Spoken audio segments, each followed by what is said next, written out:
గడిచిన 124 సంవత్సరాల్లో ఒలింపిక్స్లో మనకు వచ్చిన మెడల్స్ 40. తిప్పి కొడితే లింగమంటూ 40 వచ్చాయి. కానీ చైనా గడిచిన 17 రోజుల్లోనే 71 మెడల్స్ సాధించింది. అది చైనా యొక్క గొప్పతనం. పక్కన పెట్టండి, చైనాతో నేను కంపేర్ చేయట్లేదు.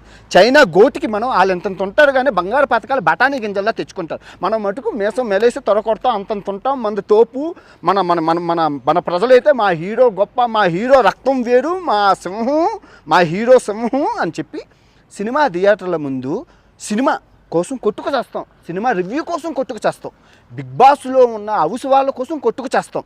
అది మన భారతదేశం భవిష్యత్తు. మీరు అందరూ చూస్తున్నారు రోజును.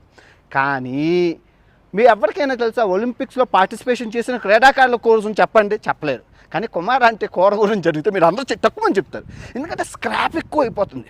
భారతదేశం అధిక జనాభా, భూమికి పెనుభారం ఉన్నట్లు భారతదేశంలో అత్యధిక స్క్రాపు, చెత్త ఎక్కరలేదు. భారతదేశం ఒక చెత్త కుండి, ఆ చెత్త కుండీలో చెత్త చాలామంది ఉన్నారు. చాలా చెత్త పేరుకుపోయింది. దానికి గల కారణాలు కూడా చెప్తాం, మాట తప్పులేదు.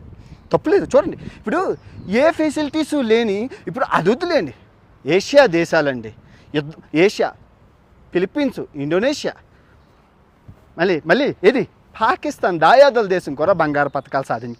యుద్ధం జరుగుతున్న దేశాలు, ఉక్రెయిన్, ఏది యుద్ధంలో ఎన్నో మంది ప్రజలు చేస్తున్న ఉక్రెయిన్, ఇజ్రాయిల్, ఇరాన్ దేశాలు, యుద్ధం జరుగుతున్న దేశాలు కూడా తెచ్చుకున్నాయి. కటిక పేదరికంలో ఉన్న దేశాలు కూడా సంపాదించే బంగారు 140 కోట్ల జనాభా ఉంది. వీళ్ళంతా ఎక్కడండి? మనం ఏం తింటున్నాం? మనకి ఏం లేదా? మన ఫెసిలిటీస్ మనకు ఉన్నాయిగా.